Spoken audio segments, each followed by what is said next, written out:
안녕하세요. 이용구입니다. 올해 2023년에는 상가 건물의 그 임대인과 임차인들 간의 임대료 분쟁이 잦아질 것으로 전망이 됩니다. 코로나가 좀 장기화되면서 2022년 4월에 외부의 마스크 착용이 해제가 됐잖아요. 그러면서 이제 그동안 임대료를 올리지 못했던 그런 임대인들이 좋은 기회를 맞았기 때문에 임차인들에게 임대료를 인상할 수 있는 시기가 도래했다고 봅니다. 그래서 크게 세 가지의 임대료의 변화가 일어날 것으로 예상이 되니까 이 영상 끝까지 지켜보시길 바랍니다.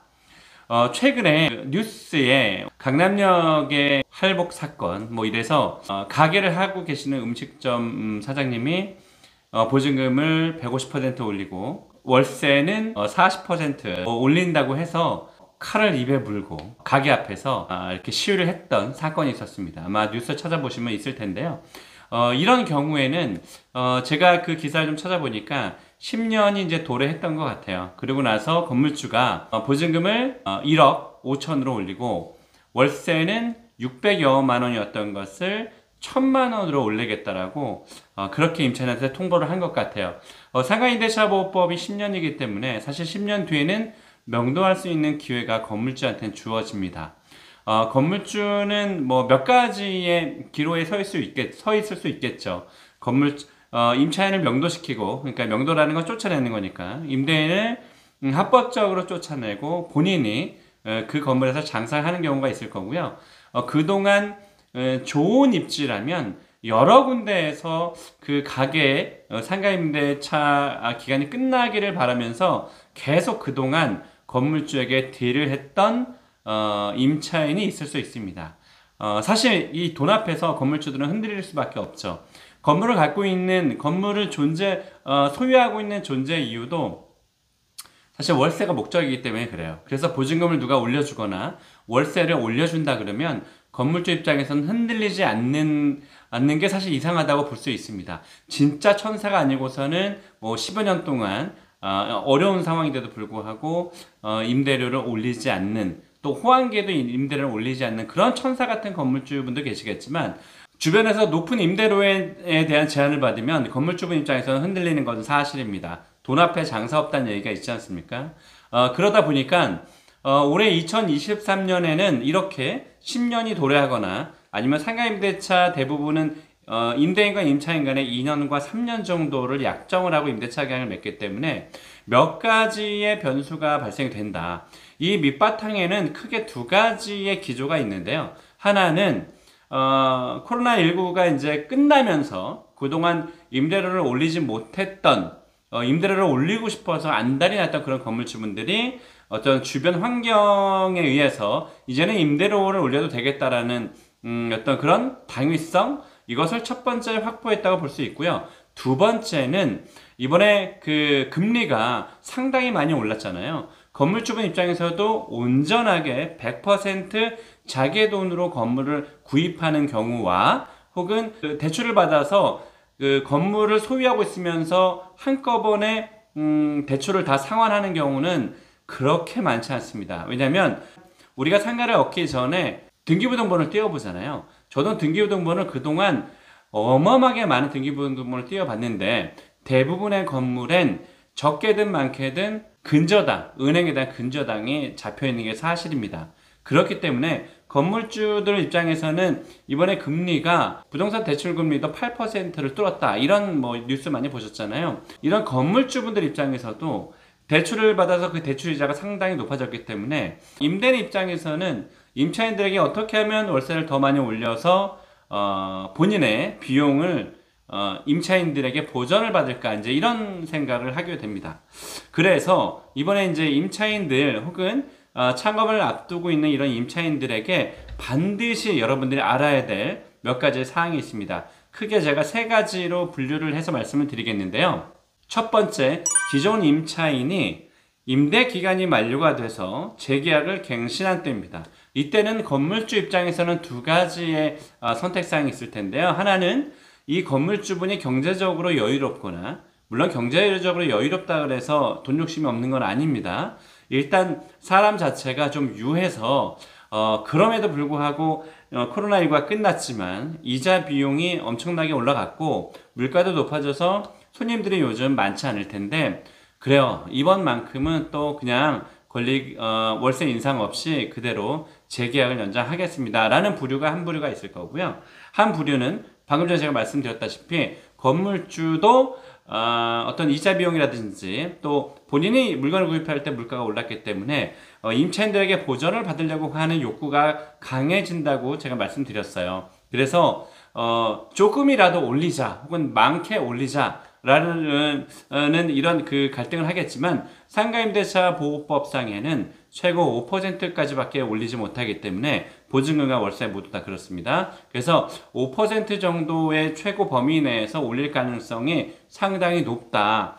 아까 제가 말씀드렸지만 돈 앞에는 장사 없다 그랬습니다. 건물주분 입장에서도 나가는 지출이 굉장히 많거나 혹은 이렇게 은행 대출 이자가 많이 오르기 전에 건물을 담보로 해서 건물 값어치가 올랐으니까요. 그동안 몇 년 동안 건물을 담보로 해서 다른 사업이라든지 다른 건물이라든지 다른 아파트를 구매하기 위해서 대출을 굉장히 많이 받았을 텐데 그 이자 비용은 올라갔고 부동산 가치는 떨어졌기 때문에 혹은 아파트를 취득하는 데 썼다면 아파트 가격이 떨어졌기 때문에 그거에 대한 충격이 굉장히 컸을 거란 말이에요. 그래서 사실은 임차인에게 요 상가임대차의 그 기간이 끝나면 갱신해야 될 때 마음 같아서 뭐 50% 100% 올리고 싶은 사람도 있겠지만 현실적으로는 이 상가임대차 보호법상 최고 5%밖에 못 올리기 때문에 그 정도는 올라갈 가능성이 굉장히 높다. 이 점을 기존 상가 임차인분들께서는 유념하셔야 될 거예요. 그래서 미리 건물주분에게 전화하셔서 올리지 못하게끔 나름대로 작전이 필요합니다. 그런 작전은 사실 이 영상에서 말씀드릴 수 없기 때문에 다 공개가 되면 임대인분들이 또 다른 작전을 쓰시기 때문에 꼭 필요하신 분들은 저에게 개인적으로 연락을 주시기 바라겠습니다. 자, 두 번째인데요. 이 두 번째가 굉장히 중요한 이슈입니다. 기존의 가게 사장님이 권리금 받고 다른 임차인에게 가게를 팔 경우에요. 이러한 경우는 어떻게 되느냐? 월세가 임대료가 그러니까 보증금과 월세 임대료가 대폭 올라갈 가능성이 크다. 이렇게 보시면 될 것 같아요.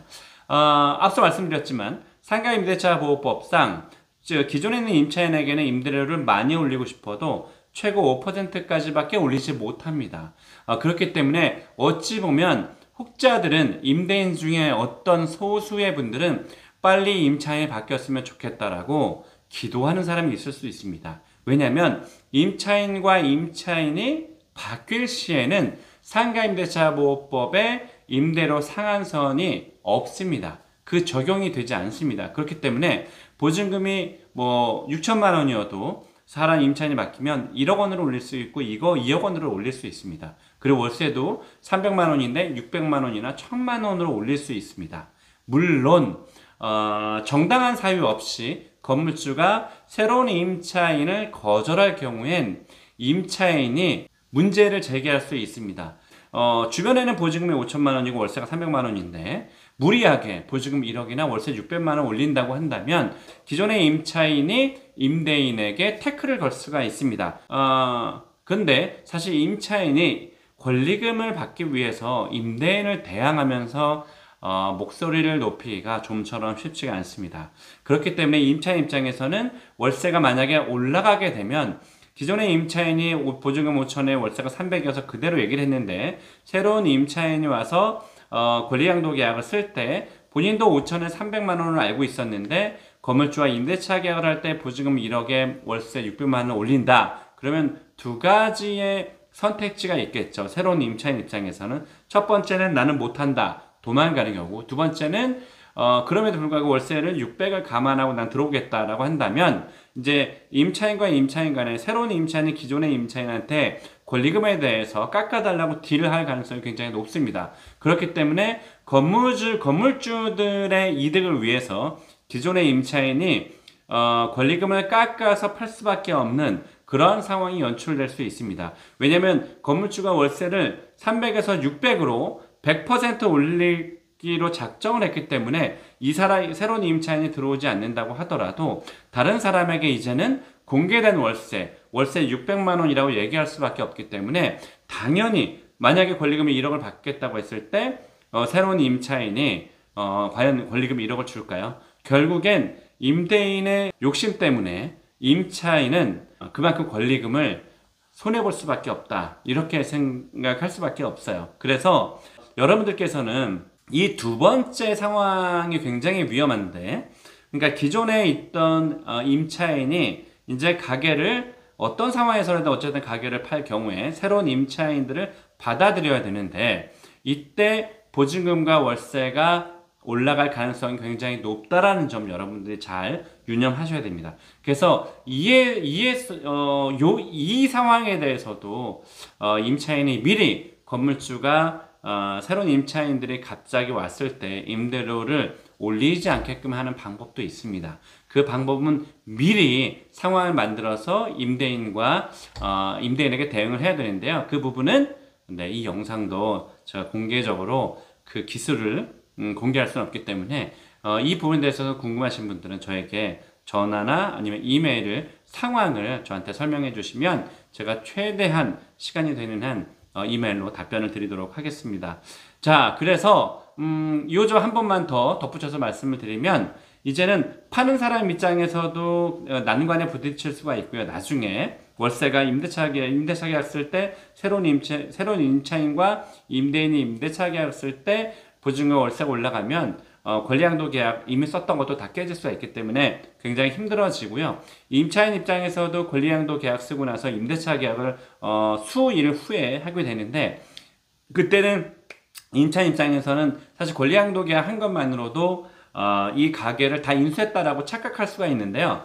네, 아주 높은 상이 남아 있어요. 임대인이 보증금과 월세를 얼마 할지는 아무도 몰라요. 그래서 미리 권리양도 계약하기 전에 임대료가 얼마큼 인상이 되는지, 동결이 되는지 깎여질 경우는 거의 없습니다. 그래서 어느 정도 임대료가 인상이 되는지를 권리양도 계약 쓰기 전에 미리 확인한 다음에 권리양도 계약서 계약을 쓰는 것이 새로운 임차인, 그러니까 예비 창업자 입장에서도 바람직하다고 볼 수 있습니다. 이 점이 굉장히 중요하니까 꼭 여러분들이 임대료는 계약하기 전에 확인하는 것으로 원칙으로 하셔야 된다는 거 잊지 마세요.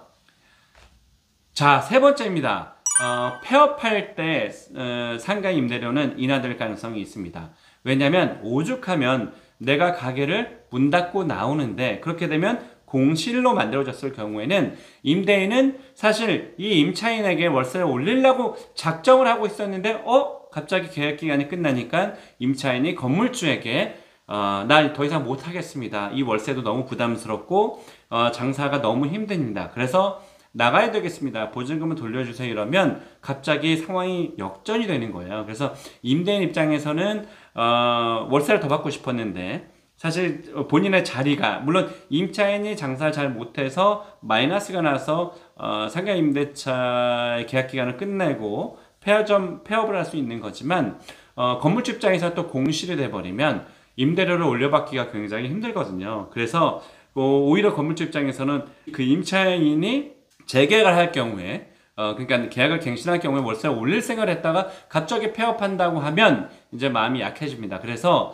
기존에 만약에 월세가 5,300이었다면 5,000에 300만 원 받는 것도 하나님 감사합니다 할 가능성이 높아요. 그래서 이런 경우에는 월세가 좀 떨어질 가능성이 있다. 그래서 새로운 임차인, 새로운 예비 창업자분들 입장에서는 기존에 장사하는 것들을 권리금 주고 또 월세를 인상해서 올라가는 것도 물론 자리가 좋거나 장사가 잘 되면 그것도 의미가 있지만, 새로운 임차인 입장에서는 공실을 찾아서 기존의 월세를 상당히 많이 절충을 하면서, 이것도 전략과 전술이 있습니다. 상당히 많이 월세를 낮추면서 권리금도 없는 상황에서 월세에 대한 우위를 점한 그런 지혜로운 방법도 있습니다. 이럴 경우에는 상납대처보법이 이제 10년이니까 사실 처음에 계약할 때 건물주와 임대인과 계약할 때 아주 낮은 그 임대료로 계약을 하게 된다면, 이게 이제 10년 동안 어쨌든 최고 5%씩밖에 올릴 수가 없기 때문에 이런 경우는 임차인 입장에서 굉장히 유리한 고지를 점할 가능성이 높습니다. 자, 그래서 오늘 영상은 제가 2023년 임대료가 어떻게 될 것인지 임대료 동향에 대해서 제가 말씀드렸는데요. 요 세 가지를 또 정리해서 이렇게 간단히 말씀드리면 첫 번째는 기존의 임차인이 재계약할 때는 임대인이 월세를 동결하거나 아니면 인상할 가능성이 높다 이렇게 보시면 되고요. 두 번째는 기존 임차인이 다른 임차인에게 권리금을 받고 팔 경우에 건물주는 그 권리금을 받는 것도 또 기가 막히게 압니다. 그래서 임차인이 권리금 받고 나가네? 그럼 나도 월세를 올려야지. 또 아까 말씀드린 대로 임차인과 임차인이 바뀔 때는 상가임대차 보호법상의 최고 5% 인상의 조건이 없어집니다. 그래서 마음대로 받을 수 있기 때문에 이때 임대료가 올라갈 가능성이 굉장히 높다라는 거, 이 점 꼭 유념하시길 바라겠다라고 제가 말씀드렸어요. 그리고 세 번째는 상가가 폐업을 하고 공실이 된 상황에서는 오히려 임차인 입장에서는 임대인을 잘 공략해서 월세를 대폭 혹은 소폭 낮출 수 있다라는 점, 이렇게 2023년의 임대료의 기조는 이렇게 크게 세 가지로 분류할 수 있습니다. 지금까지 이용국이었습니다. 고맙습니다. 구독, 좋아요 꼭 눌러주시길 바라겠습니다. 고맙습니다.